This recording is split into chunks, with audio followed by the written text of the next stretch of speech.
The Y Curve with Phil Dobby and Roger Hearing. Tax cuts or better services? The chancellor's being pushed hard by his party. Reduce the tax burden to stimulate the economy and maybe save some seats in the election. But there are plenty of cautious voices too. After a decade and a half of austerity, the system is creaking and the roof's falling in. Spend anything you can on schools, hospitals and transport. But maybe there's too little in the coffers to do much on either side.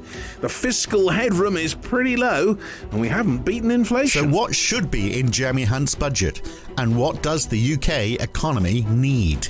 The Y Curve. Well, I tell you what the UK economy needs. It needs a bloody miracle, doesn't it? Well, things certainly are in the doldrums. Things are falling apart.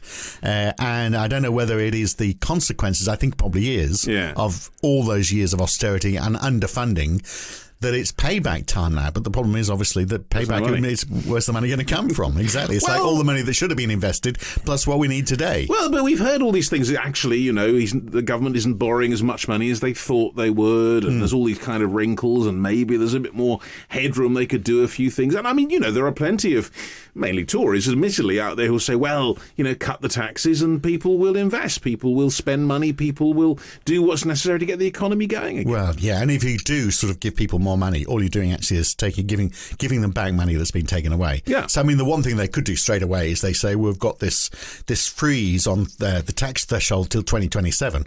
They could say, well, let's get rid of that first of all, and then people might say, because then there'd be less money immediately, but people would know that have this perception that over subsequent years they're going to have a bit more money. Because I am just preparing myself to spend less in yes, because in subsequent years I'm going to earn less because I can't see my income increasing significantly, but the tax threshold will mean that, allowing for inflation, I will have less money to spend. No. Oh dear. Yeah, so you're the victim. Well, I mean, everyone is in the same boat. You're in the same boat. We are all in the same boat, which means progressively every year we'll spend less. So how's the economy going to grow if people have less money to spend? Pure and simple. First thing they could do is get rid of that crazy idea. Yes. Bring back Liz Truss, fewer taxes, lots more money. I didn't say bring back Liz Truss. Oh, you didn't? No. Sorry, I thought that was the way you were going. Yeah, what a travesty that would be. Although I have to say, I'm not a big Liz Truss fan, but I do feel like I've heard too many times this line that we are all paying higher mortgage rates because of her. But we know that's not the case. No, but what we know is that the problem remains what money is available for doing anything. And whether that, in that balance, you could put in tax cuts that might in some way stimulate, now whether it's changing the threshold or God knows what else. Yeah. Or you put money into schools and hospitals and all the things that we know from our previous podcasts, in fact, are falling apart. Yeah, and do accept that perhaps for a while we need greater government debt and we just have to live with it. That's the other side of the equation as well. As long as people keep lending to us, that's not so much of a problem, because as long as it's costed, Liz Truss brackets again, it's okay. Yeah, well, it's a very rare occasions where governments don't find, particularly big governments like the UK or the US or within Europe, don't find buyers for their bonds. When we hit that date, then we really know we've got a problem. But I think we're a long way off that. But let's talk about all of that with Frances Coppola. She's an economist. She's also written a book, The Case for People's QE. And she's got a blog as well, which is worth a read, called Coppola Comments. She's worked in the banking industry. She knows a lot about this space, and she joins us now. So, Frances, I mean, do you think that they will cut taxes next week? I mean, interesting, isn't it? The Institute for Fiscal Studies seems to think that, the government can't afford to give these cuts, so they shouldn't do it. Well, they can't. But that doesn't mean they won't do it. I mean, from the government's point of view, this is possibly the last budget before the election, and they are trailing badly in the polls. They need to do something to improve their standing. And I guess that, tax giveaways is the way they've done it before. So presumably they're going to do it again in the hopes of persuading people to vote for them. But the problem, if they do anything like that, and, the OBR, the Office of Budget Responsibility, looks over it and says, well, yes, it will or it won't run. But they don't want to get on the wrong side of the OBR because we know where that went with the Liz Truss experience. So it's got to at least look respectable, hasn't it? Yeah, but they'll do it by penciling in unaffordable spending cuts. They've done that already on the grounds that if they lose the next election, then the spending cuts are Labour's problem, and Labour will just raise the taxes again, won't it? Because that's what the Labour Party does. And if they win, Well, I guess I'll think about that when they get there. But the fact is that they're kicking all of this massively down the road. So, as every government does, particularly when it looks like they're going to lose. I mean, in a way, it's how can we make it even worse for Labour? So I guess the one thing we know they won't do, which is what we were talking about just before we started talking to you, was they're not going to move this freeze on tax thresholds, are they? Because that's down the track. But it seems like that's the obvious thing to do because people are having to adjust their future spending because they will have less money progressively year on year, supposedly until 2027. Well, that's the other thing. There's a huge amount of smoke and mirrors about this. So here is Hunt talking about cutting 2p off the headline rate of income tax. Well, continuing not to raise thresholds, which means they're being cut in real terms, which means that more and more you've got this fiscal drag effect where more and more people are either paying tax who perhaps in previous years wouldn't have paid it at all, or who are now in higher rate tax who wouldn't have been before. And so that's an awful lot of people who are actually paying more tax and will continue to pay more tax, even if he cuts the headline rate of income tax. So does he not have? I mean, is that you say it's smoke and mirrors? If it works, I suppose, in terms of perhaps winning them or keeping them a few more seats come the election. But most people are savvy to this, aren't they? I actually think this looks awfully like a tired government that has run out of ideas, to be honest. And when you're this far behind in the polls, what do you do? No, it doesn't matter, does it? It kind of doesn't matter, and they can't make long-term commitments because all the reading the runes, they're not going to be in office for more than another few months. So how can they make long-term spending or investment decisions? It's not going to happen, is it? So in reality, if you know you're going to lose, you would actually say, well, okay, how can we make it difficult for the next government so that they have to make the difficult calls so that we can come back after one term? That's how you'd use this budget. And I wonder whether that's actually what they'll do. So let's create unsustainable cuts that will have to be reversed by the Labour government sort of like 6 months later. No, there might well be an element of that. They might have actually given up on this election and now looking forwards to the 2029 one. So we'll lose this one to the Labour, but we'll make this as difficult as possible for Labour. So they have to massively jack up taxes and cut spending and everybody will hate them and then we'll win the next election. Yeah, that might be the thinking. I don't know. But there's also this big thing, isn't there, about budget deficit. So if Labour takes over and then there's an even bigger budget deficit because this budget's seen as being a bit of a blowout and they spend more than they're bringing in because of these tax cuts, then Labour will be there to say, oh, we've inherited this big budget deficit, therefore we're going to make the difficult decisions to bring this budget deficit down. But I think I saw somewhere that we are this is the 15th largest deficit last financial year since 1948. Now, the 15th largest deficit over all that time, when we've just had a couple of years of a global pandemic. Doesn't sound too bad. Doesn't sound bad at all, does it? It's really not. And actually, though, I have to say, though, that I am old enough to remember when the Conservatives were banging on and on and on and on about the deficits and the mess that the Labour Party had made of the economy and all the rest of it. And we had 10 years of austerity because of it. Now we've got a budget deficit and we've got potentially unsustainable debt. They're awfully quiet about it, really, aren't they? Do you think? They're not saying much about this. But is it unsustainable? Well, I was going to say, because people will lend to governments, won't they? France is almost, government the size of the UK. Whatever happens, so in a sense, it's unreal to say this is an unsustainable deficit. Well, I'm not saying the deficit is unsustainable in the terms of unpayable. We can sustain a deficit. It's more the projected debt load, and this is just maths, really, that on its present trajectory, it's just going to keep on increasing. That's when I said it's unsustainable. You can live with high levels of debt. I'm not one of these people who says, "Oh my God, we've got to pay off our debt. We're in hock. We're going to go bankrupt. We're going to default." No, we're not. We're not going to do any of that. It all depends, and we saw that with Liz Truss. It all depends on how international markets view us, and the UK is still an economy and a country in very good standing internationally. We aren't going to default. We aren't going to get shut out of markets. We aren't going to have a fiscal crisis. All of this is nonsense. It's not going to happen. But we do have to pay attention to the fact that really the story, and I think the Labour Party have been making this point, the story is about economic growth rather than public debt and deficits. That actually our economic performance is becoming so poor that it's actually very hard to sustain in a way that the level of spending that we want. So how do you get that growth then? How do you get that economic growth? My considered opinion on this, and I am in very good company on this one because it's also pretty much what the National Institute have been saying, is that the way to get more growth into this economy is to invest. So, and not just I know the government's been doing quite a lot on private sector investments, to make it easier for businesses and so forth. There's been quite a lot of work on that, and I imagine that'll continue in the next budget.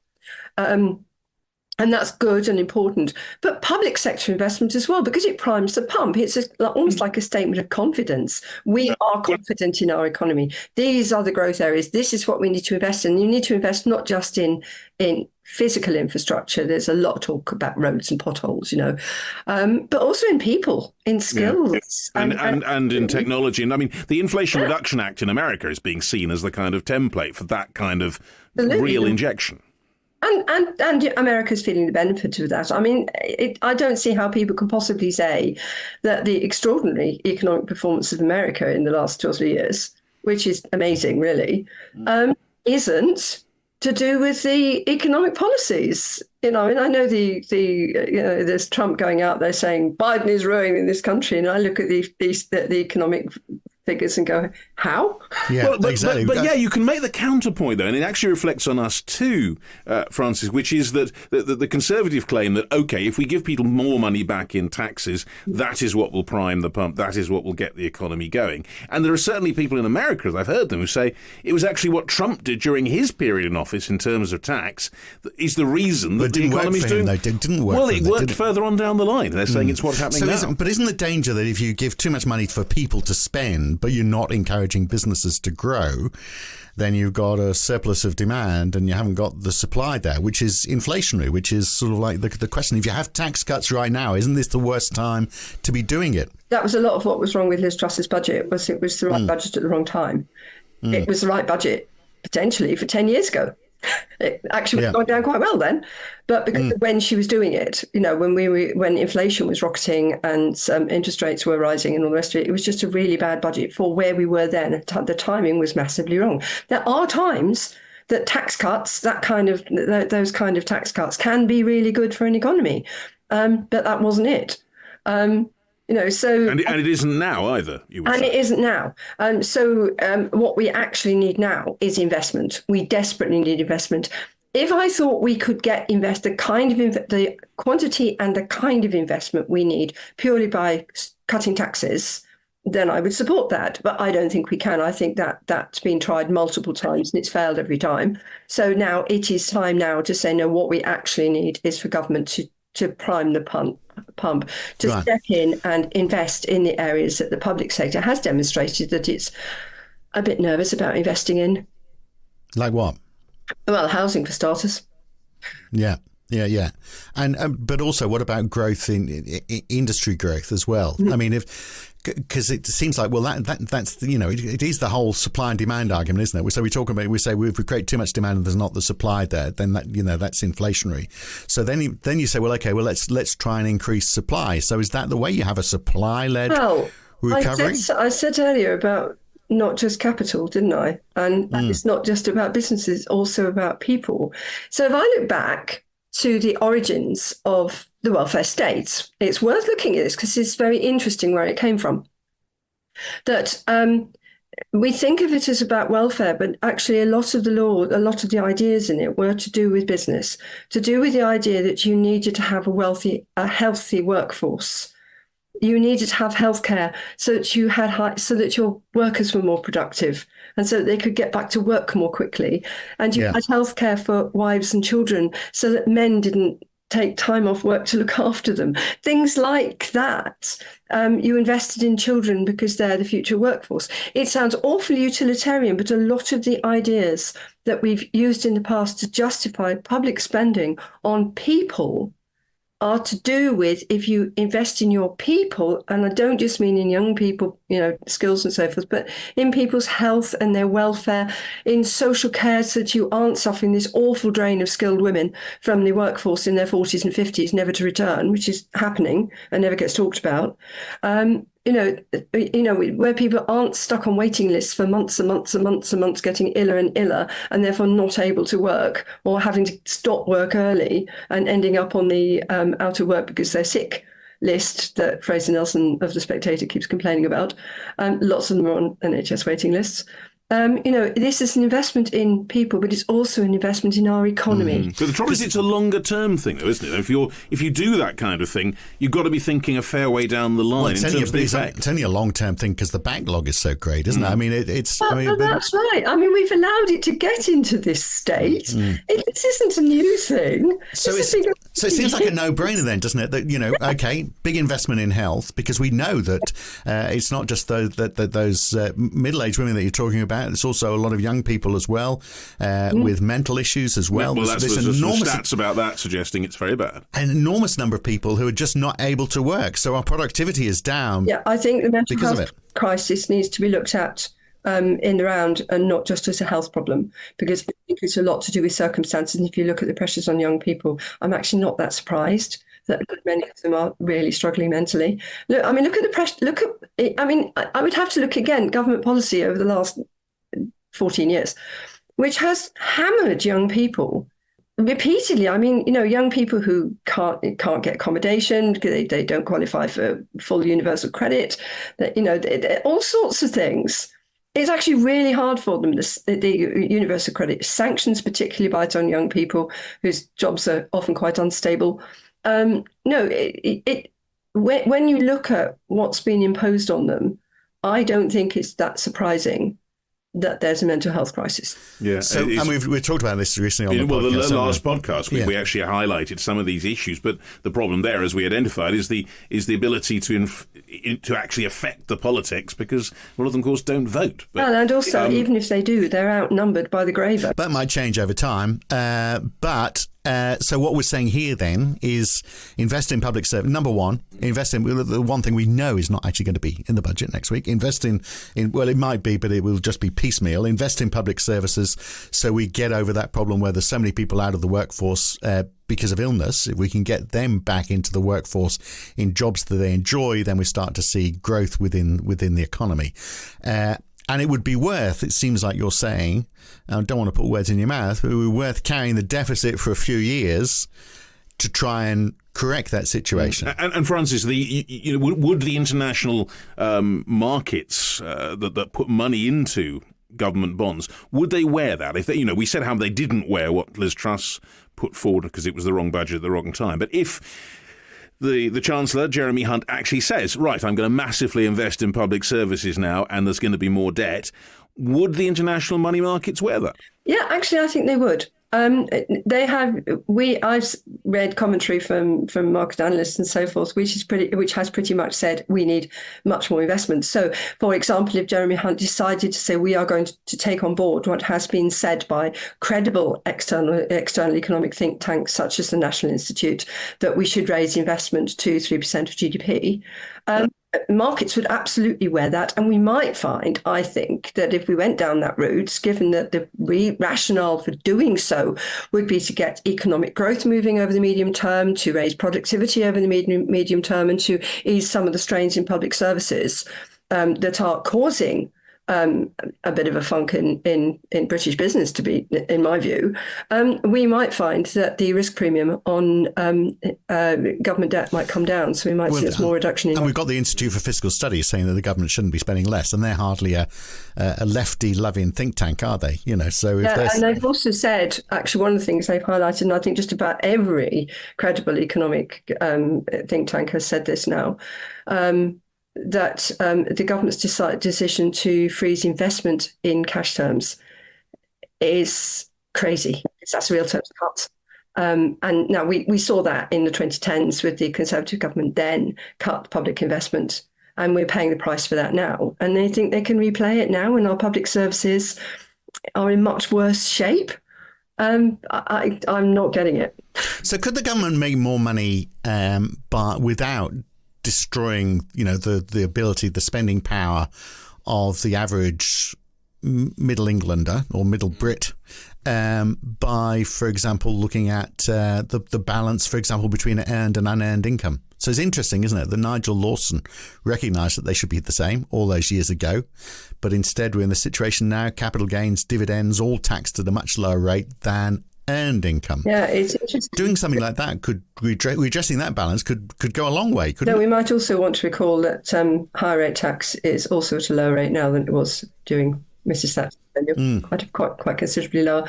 So in that respect, when you look at the tax rates, we don't look overtaxed. But yes, the progressive cuts to capital gains tax and also the reliefs on all sorts of forms of income generating activities for or wealth generating activities for people who are lucky enough to have assets. I think all of that really should be looked at and around. We have a ridiculous tax system, frankly. But we should really be starting from the principle that all forms of income are taxed equally, unless there is a good reason not to do so. So you might, if you start from the premise that all forms of income are taxed equally, but you choose to offer relief if, for example, it's going to be used for productive investment, which is, the full expensing thing, for example, is a tax relief on business investment, and that's a good thing, but it's done through tax relief rather than... Well, there have been elements of that in previous budgets where they've tried to encourage investment in that sort of way. Yeah, it hasn't been notably successful, but it exists. Yeah, no, it was the full expensing thing was welcomed by everybody. It was originally introduced as a temporary measure, and then everybody went, "You need to make this permanent." And I'm not quite sure if they quite have done yet, but they really need to. It's ridiculous. But those are reliefs, and I think you're never going to escape from reliefs. The question is policing them and making sure, because every time you offer some kind of relief on anything, you always get an industry popping up designed to help people use it, even if they're not entitled to it. So you really do have to police it much better than we are doing now. I think the film industry was a clever one for a long time. Yeah, absolutely. But that doesn't mean we shouldn't have reliefs. It just means we need to police them properly. And I think that's a different matter from actually establishing the principle, which we failed to establish, that all forms of income should be taxed equally. I mean, it's a no-brainer, really. Do you think Rishi recognises, or Jeremy, the importance of money supply in all of this? That if he reduces the government deficit, he's in effect reducing the amount of money in circulation. And unless he can find a way of actually speeding up how quickly that money changes hands and having more of it sitting in the finance sector as unearned income isn't going to increase the speed, he's never going to increase the size of the economy, is he? Well, there's a little bit of a trade-off here as well. So, they want to bring down the government deficit, and they do that by kind of means of tax rises and spending cuts, which, as you point out, drains money from the economy. So what does the Bank of England do? Yeah. Well, they're fighting against the Bank of England, aren't they, in a way? I mean, that's right. There's pressure on the Bank of England to cut interest rates.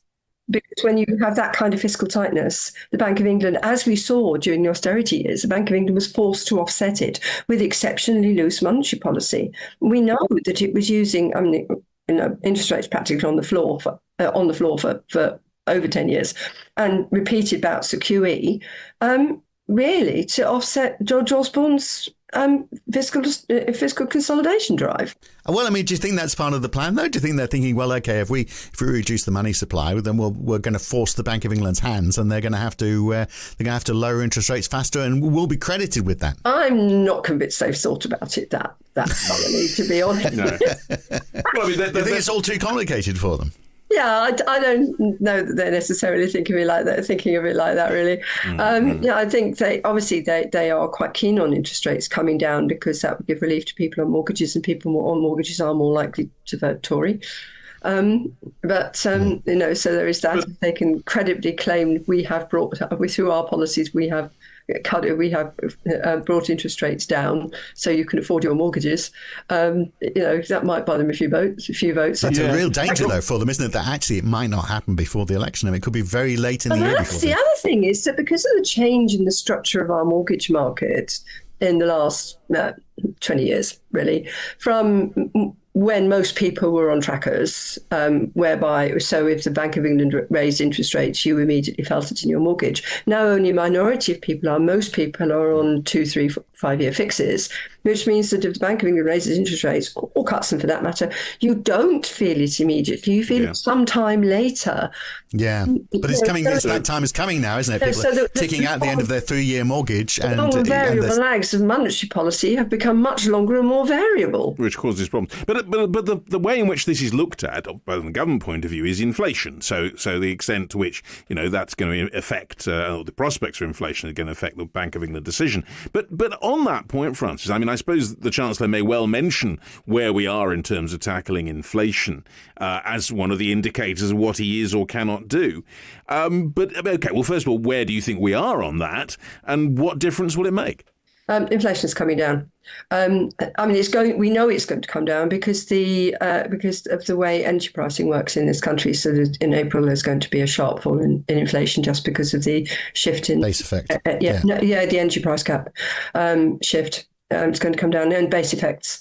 And it's always difficult to tease those out. So what the Bank of England watches is core inflation, of course, which takes out the things that worry all of us, which is food and energy and price. And Bank of England goes, never mind about that. We're going to watch wages in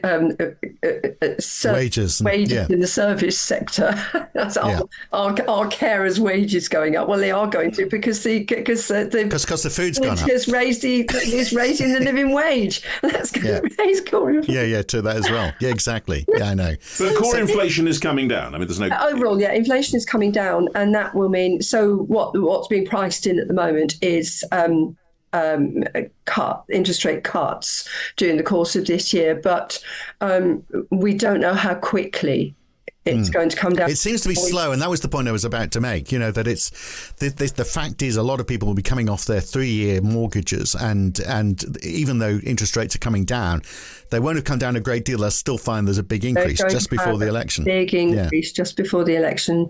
They're going to have to tighten their belts a lot, and I don't think that a reduction in the a rate of national insurance or a penny off income tax is going to make any difference to them. So wouldn't the sensible thing then be to sort of like start talking about a strategy rather than a short-term win, particularly if you want to win the next election? So Stephen Phipson is the chief executive of Make UK, which is the peak body for the manufacturing sector.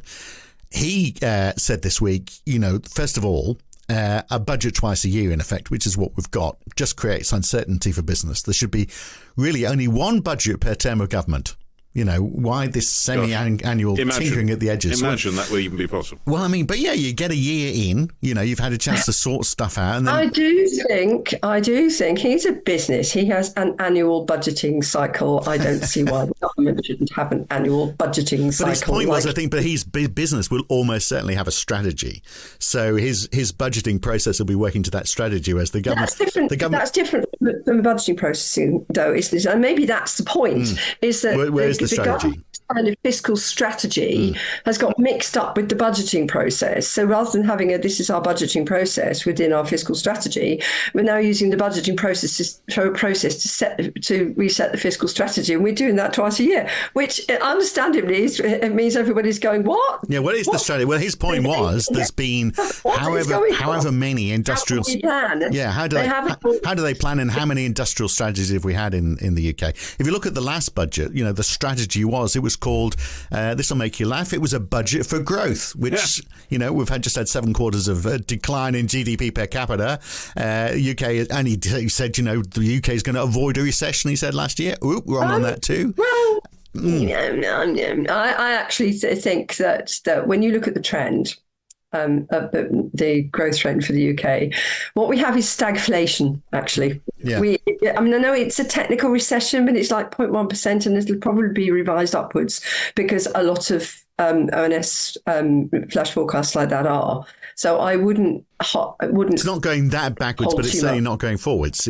But what we're saying is we're basically bumping along the bottom. We're not going anywhere. It's literally it's kind of hovering around zero. We want a budget then that gives a strategy, don't we? That's what we want. We want him to come out next week. But he can't be strategic when he knows he's not going to be there for any longer. Well, he can say it's a gift to the next government. Well, I mean, he might, but you would have thought you'd be there saying, well, OK, here's my chance for us to save the election. Let's give a strategy that everyone gets behind. Absolutely. It would be nice to think, firstly, that they might start planning on the assumption that they are going to be there, which is what any normal political party would do. We expect to win the next election, therefore we're putting our plans in for the next 5 years, which is what any normal political party would do. But they're not doing that.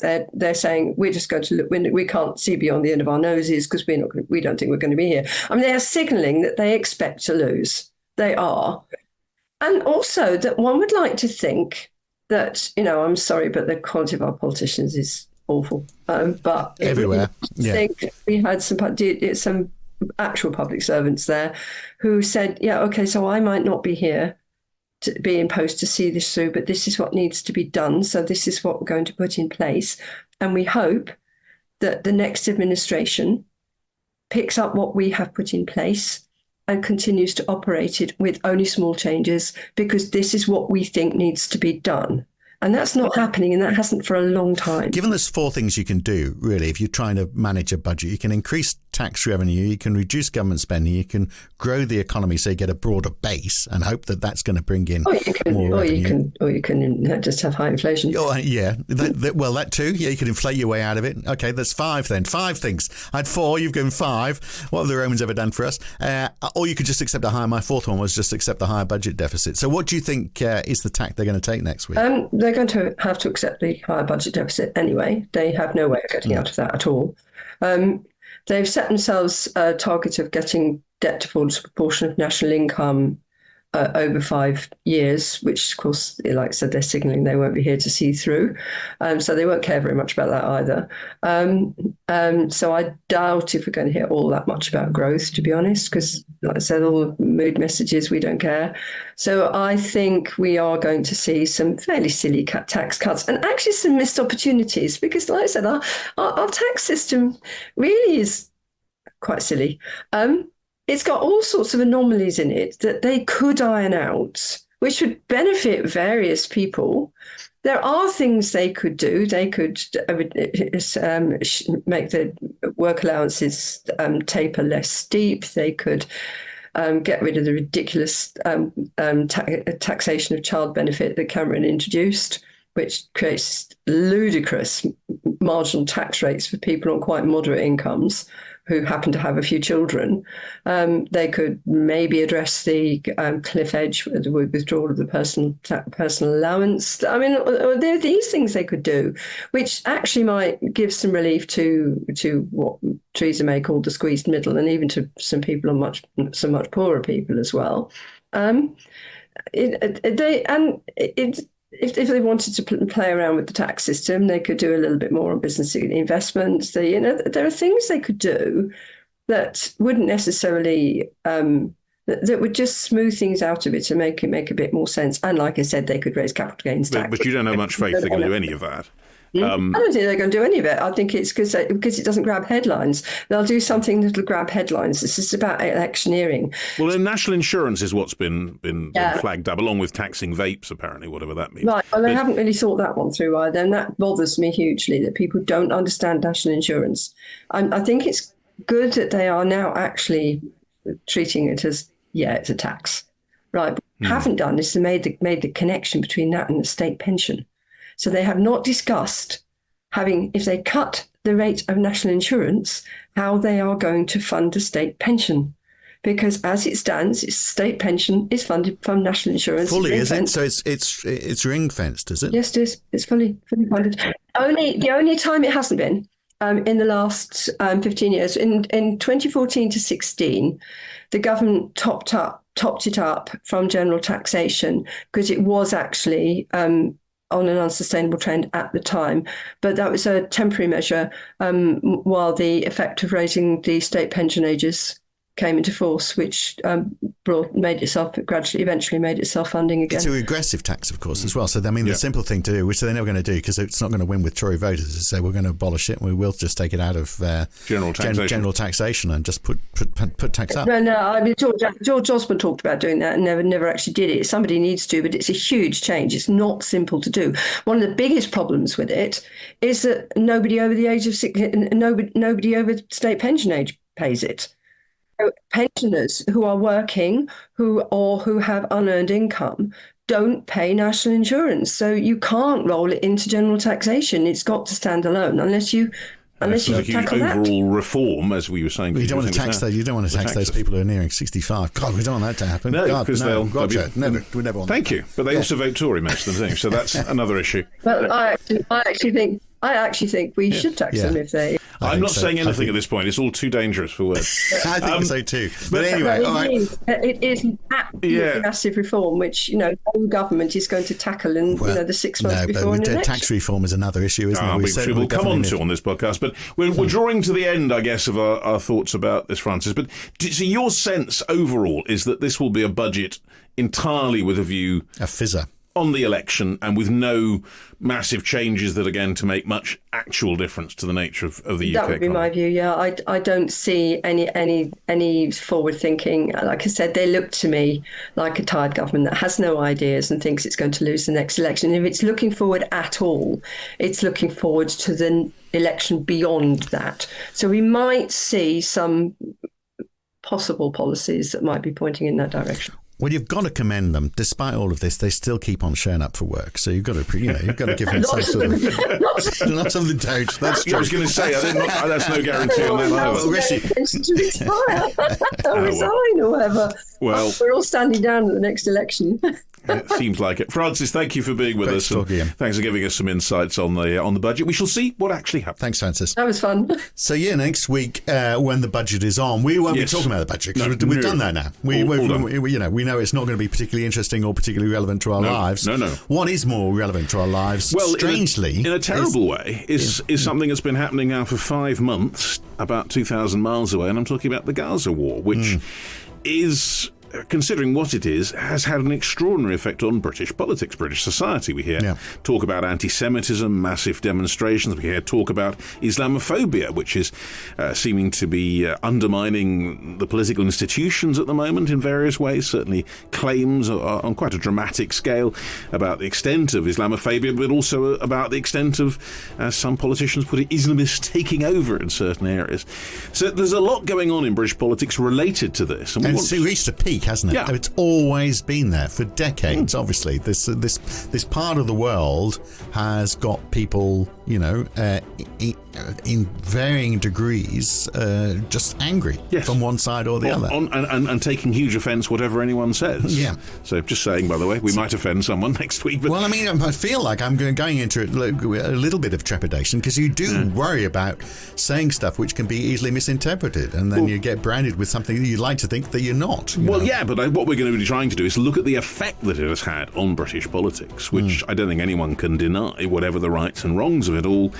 It has had an effect, and it looks like an effect that's going to last. Yeah, and why this war, out of all wars? Why are we so concerned about this war when there's so much worse that's been happening in other parts of the world that we just seem to ignore as well? So we'll be taking on all that next week. Yeah, on the Y Curve. Thanks for listening this week. Catch you next week. Bye.